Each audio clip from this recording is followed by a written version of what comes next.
बुलंदशहर से breaking news में देखें कुछ खास खबर। बुलंदशहर दिनेश कुमार सिंह एसएसपी द्वारा कार्तिक पूर्णिमा गंगा स्नान मेला के दृष्टिगत थाना अनूपशहर क्षेत्रांतर्गत गंगा घाट पर लगे मेले में लगे पुलिस बल को ब्रीफ किया गया तथा मेला परिसर का भ्रमण निरीक्षण करते हुए सुरक्षा व्यवस्थाओं का जायजा लिया गया। वरिष्ठ पुलिस अधीक्षक महोदय द्वारा अनूपशहर गंगा घाट परिसर का भ्रमण कर सुरक्षा व्यवस्थाओं का जायजा लिया गया। मेला क्षेत्र में सुरक्षा व्यवस्था, यातायात प्रबंधन, भीड़ नियंत्रण तथा कानून व्यवस्था बनाए रखने हेतु आवश्यक दिशा निर्देश दिए गए। मेला क्षेत्र में बनाए गए बैरियर, सीसीटीवी कैमरों, डाइवर्स टीम, पीए सिस्टम, खोया पाया केंद्र, मेडिकल सहायता एवं अन्य सुरक्षा व्यवस्थाओं का निरीक्षण किया। अधिकारियों को संवेदनशील एवं भीड़ भाड़ वाले क्षेत्रों पर विशेष सतर्कता बरतने के निर्देश दिए। मौके पर जानकारी देते हुए दिनेश कुमार सिंह एसएसपी बुलंदशहर। हमारे संवाददाता प्रदीप पंडित बुलंदशहर से। मेला भी लगा है, लाखों की भीड़ रहती है, पुलिस के क्या इंतजाम है? देखिए, आप जैसा कि जानते हैं अनूपशहर को छोटा काशी कहते हैं और कार्तिक पूर्णिमा का स्नान यहाँ पे बहुत भव्य और दिव्य तरीके से मनाया जाता है। जिसका आरंभ भी 1 तारीख से हो गया है फॉर्मल तरीके से। बहुत भारी संख्या में श्रद्धालुओं का यहाँ बसाव भी हो गया है, जो आकर के लगभग 1 सप्ताह या उससे कुछ लोग ज़्यादा भी यहाँ पे कल्पवास भी करते हैं। इस प्रक्रिया में पुलिस ने भी अपना व्यापक प्रबंध किया है। हमने सड़क पर ट्रैफिक के प्रबंध से लेकर के घाटों तक की व्यवस्थाएं कर रखी हैं। यातायात कुशलपूर्वक हो, इसको लेकर के हम लोगों ने एक बैठक की थी। रोडवेज के एआरएम और एआरटीओ विभाग के साथ भी उनकी पार्किंग व्यवस्थाएं तय की गई थी और यातायात सुचारू रूप से चले, इसके लिए बसों की सीमाएं भी थोड़ी सी गति सीमा कम की जाए, इसको लेकर के भी बातचीत की गई थी।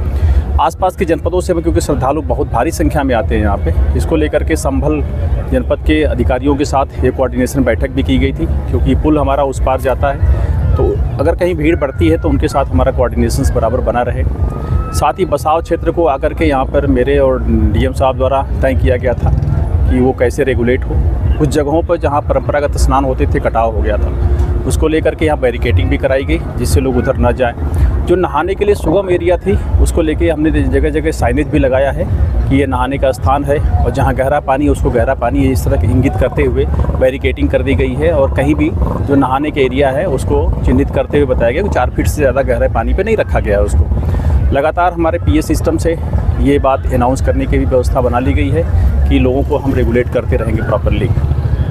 इसको लेकर के सतर्कता के ध्यान से मैं यहाँ पे एक बड़ा डिप्लॉयमेंट भी किया गया है, जिसमें पीएसी कंपोनेंट भी है, हमारी फ्लड की पीएसी भी आ गई है।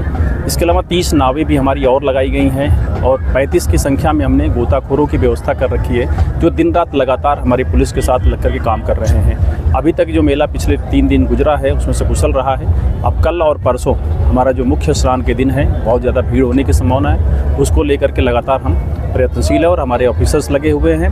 पूरे एरिया को 5 जोन में डिवाइड किया गया है, जिसमें सभी के जोन के प्रभारी के इंस्पेक्टर रैंक के अधिकारी हुए हैं। यहाँ पे हमारे 2 क्षेत्राधिकारी लगे हुए हैं। जो पीक डेज है उसके लिए हम अतिरिक्त थाना प्रभारी भी यहाँ डिप्लॉय कर रहे हैं। लेकिन अगर हम पूरे जनपद को देखें तो हमारे 6 थानों में स्नान होगा। वो नरसेना में भी होगा, हार में भी होगा, अनूपशहर होगा, डिवाई और नरौरा और रामघाट में भी। इस तरह अगर पूरे घाटों को देखें तो 20 घाट होते हैं जिसपे कमोबेश स्नान होता है। अनूपशहर के अलावा जो दूसरा सबसे बड़ा स्नान होता है वो राजघाट में होता है। वहाँ के लिए भी अलग से व्यवस्थाएं बहुत अच्छी तरीके से की गई हैं। आपको पता है वहाँ पे एक्स्ट्रा ट्रेन भी हमारी चलती है, मेला स्पेशल चलती हैं, जो कल से आरंभ होगी, लगातार 2 घंटे पे चलती रहती हैं। तो उसको लेकर के घाटों पर व्यवस्था की गई है, वहाँ भी अतिरिक्त डिप्लॉयमेंट किया गया है और कुशल प्रबंधन किया गया है। मुझे पूरा विश्वास है कि मेला सकुशल संपन्न होगा। सर, सीसीटीवी कैमरे, ड्रोन कैमरे और कुछ ऐसे गोपनीय कैमरे भी पुलिस ने लगाए हैं जो लोगों को नहीं दिखेंगे लेकिन उनकी निगाहें रहेंगी। हमने कैमरों का जो व्यवस्थापन था उसको लेकर के मेला के पॉइंट ऑफ व्यू से कर लिया है। जो हमारे जितने रूट्स हैं उनको कवर किया गया है, घाट हैं उनको कवर किया गया है और आने जाने के मार्ग हैं उनको कवर किया गया है। लगभग सभी क्षेत्र जो है मेले से कवर्ड हैं। अभी 1-2 इंसिडेंट भी हुए थे, उसमें कैमरों से बहुत अच्छी जानकारियाँ मिली है, हमने लोगों को चिन्हित भी किया है। और इसके अलावा ड्रोन कैमरे हमारे लाइन में 3 हैं, उसके अलावा भी हमने 3 की व्यवस्था कर रखी है। ये सभी कैमरे लगातार रोड से लेकर घाटों तक लगातार चलते रहेंगे और हमें इनकी फीड मिलती रहेगी। और प्रकाश की भी व्यवस्थाएं पूरी नाइट की गई है, उसमें नाइट विज़न की भी व्यवस्था मैंने कर रखा है, जिससे रात की भी हमें फीड मिलती रहेगी।